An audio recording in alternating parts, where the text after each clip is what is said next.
إن الله وملائكته يصلون على النبي يا أيها الذين آمنوا صلوا عليه وسلموا تسليما. معاشر المسلمين وزمرة المؤمنين رحمكم الله، روي عن أبي هريرة رضي الله عنه أنه قال قال رسول الله صلى الله عليه وسلم: إن يوم الجمعة سيد الأيام، إذا قلت لصاحبك يوم الجمعة والإمام يخطب أنصت فقد لروت. أنصتوا واسمعوا وأطيعوا رحمكم الله. أنصتوا واسمعوا وأطيعوا رحمكم الله. أنصتوا واسمعوا وأطيعوا رحمكم الله تعالى لعلكم ترحمون. اللهم صل على محمد. اللهم صل على سيدنا محمد. اللهم صل على سيدنا محمد وعلى آل سيدنا محمد. بسم الله الرحمن الرحيم. اللهم قو الإسلام من المسلمين والمسلمات والمؤمنين والمؤمنات الأحياء منهم والأموات، ويسرهم على أمور الدين. رب اهتم لنا بالخير ويا خير الناصرين برحمتك يا أرحم الراحمين، والحمد لله رب العالمين.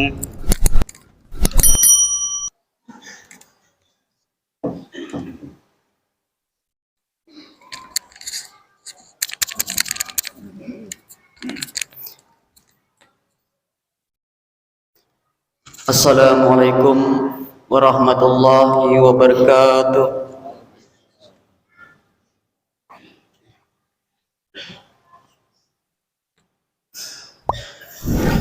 Allahu Akbar, Allahu Akbar, Allahu Akbar, Allahu Akbar. Asyhadu an la ilaha illallah.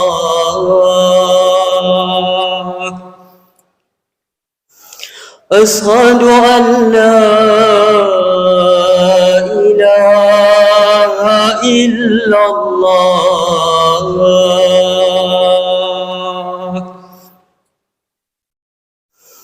Asyhadu anna Muhammadar Rasulullah.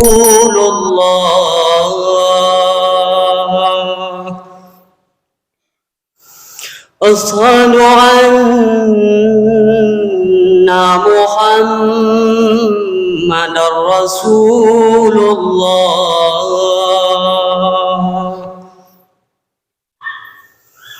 Hayya 'alas salah.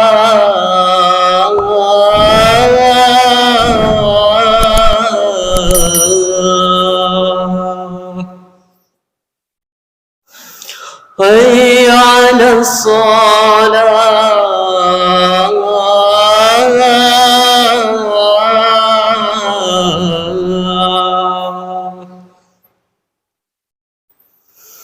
Hayya 'alal falah.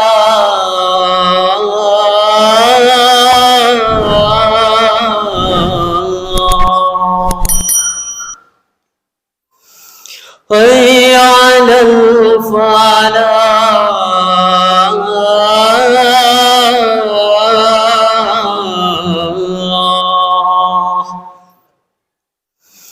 Allahu Akbar, Allahu Akbar. لا إله إلا الله.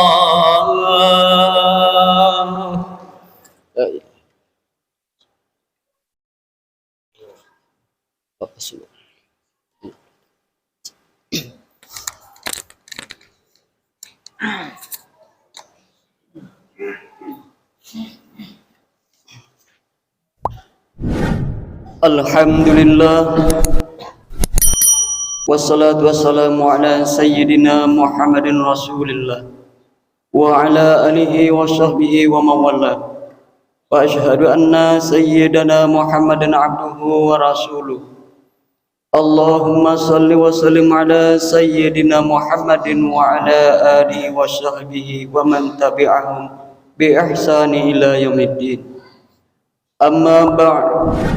Ya ayyuhallazina amanu taqullaha haqqa tuqatih wa la tamutunna illa wa antum muslimun. Qala Allah ta'ala, ya ayyuhallazina amanu taqullaha wa qulu qawlan sadida. Ya ayyuhallazina amanu taqullaha wa qulu ma'as sadiqin. Ma'asyiral muslimin, jamaah salat Jumat yang dirahmati Allah. Mengawali khutbah ini, marilah kita senantiasa meningkatkan iman dan takwa kita kepada Allah Subhanahu wa taala. Takwa dalam arti yang sebenar-benarnya, yaitu menjalankan segala perintah Allah serta menjauhi segala larangannya. Dan juga takwa yang dapat menumbuhkan rasa syukur kita kepada Allah Subhanahu wa taala atas segala limpahan rahmat dan karunia-Nya kepada kita. Jamaah salat Jumat yang dirahmati Allah, sebagai hamba Allah yang paling mulia di muka bumi ini, tentu kita harus tahu, tentu kita harus menyadari apa tujuan hidup kita dan untuk apa Allah menciptakan kita.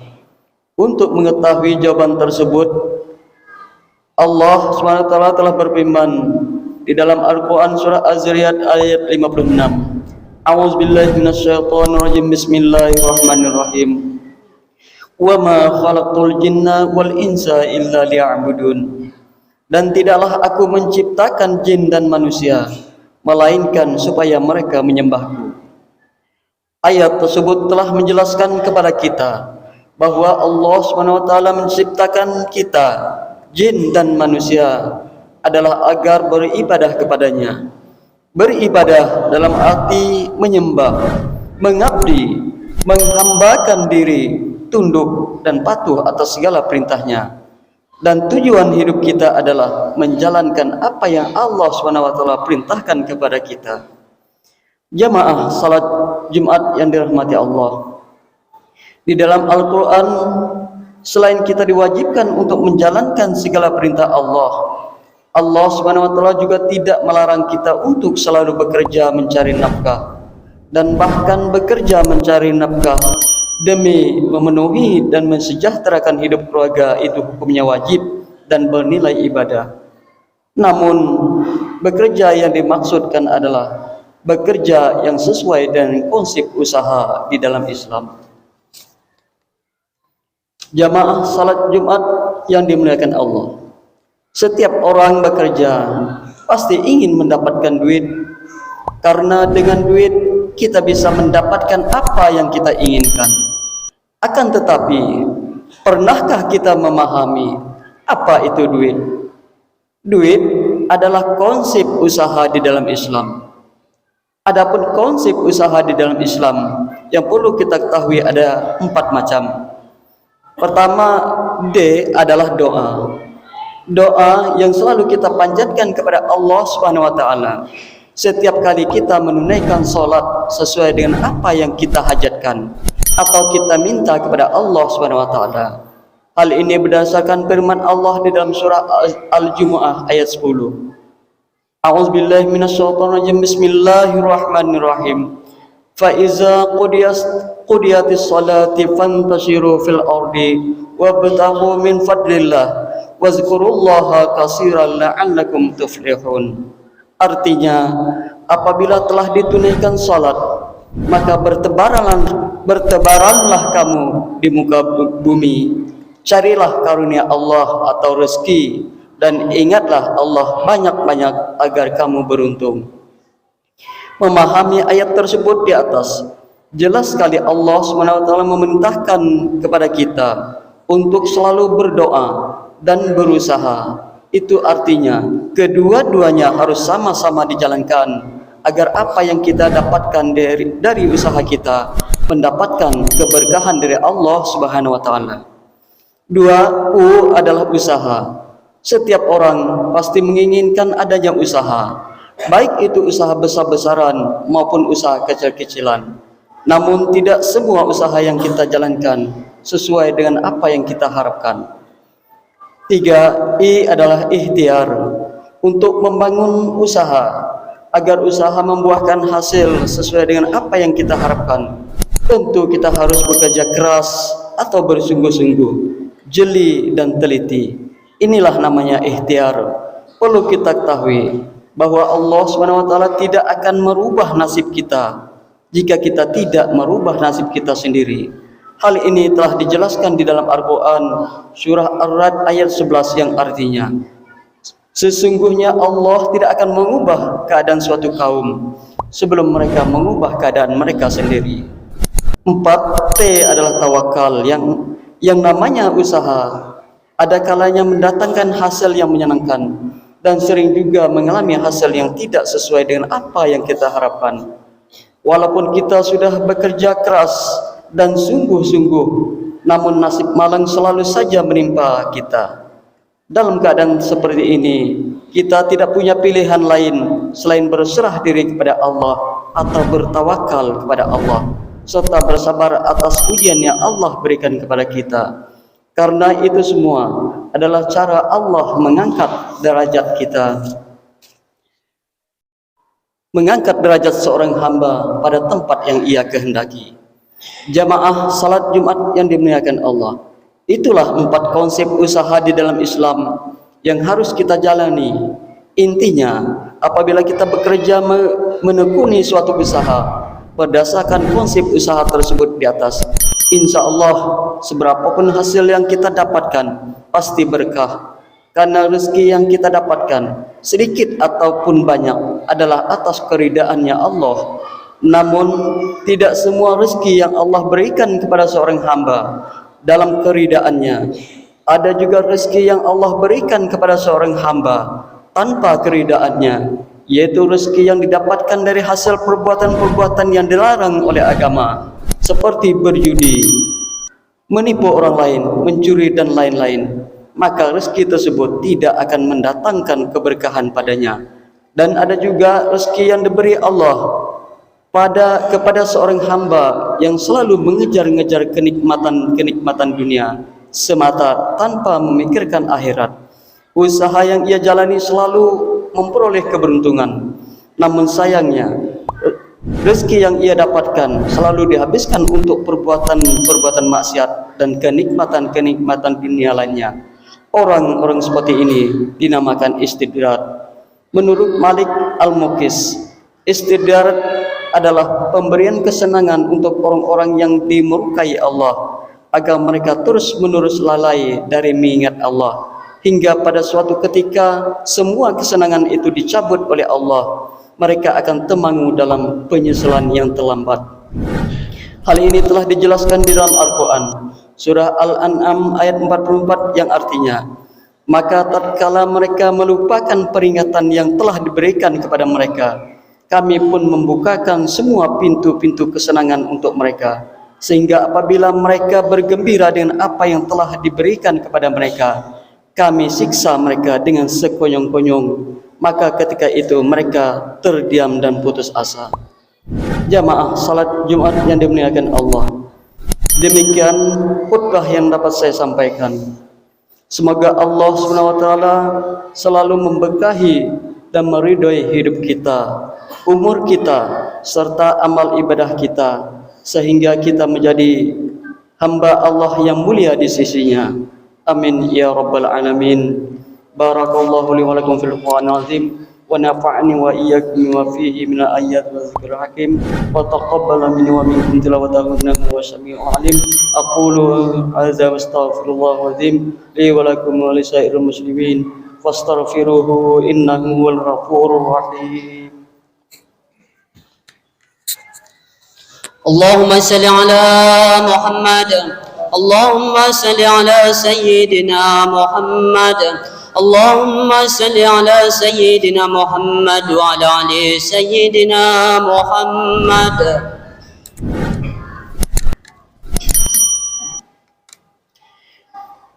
الحمد لله الذي أمرنا بالاتحاد والاعتصام بحبل الله المتين. أشهد أن لا إله إلا الله وحده لا شريك له إياه نعبد وإياه نستعين. وأشهد أن سيدنا محمدا عبده ورسوله المبعوث رحمة للعالمين. اللهم صل وسلم وبارك على سيدنا محمد وعلى آله وأصحابه أجمعين.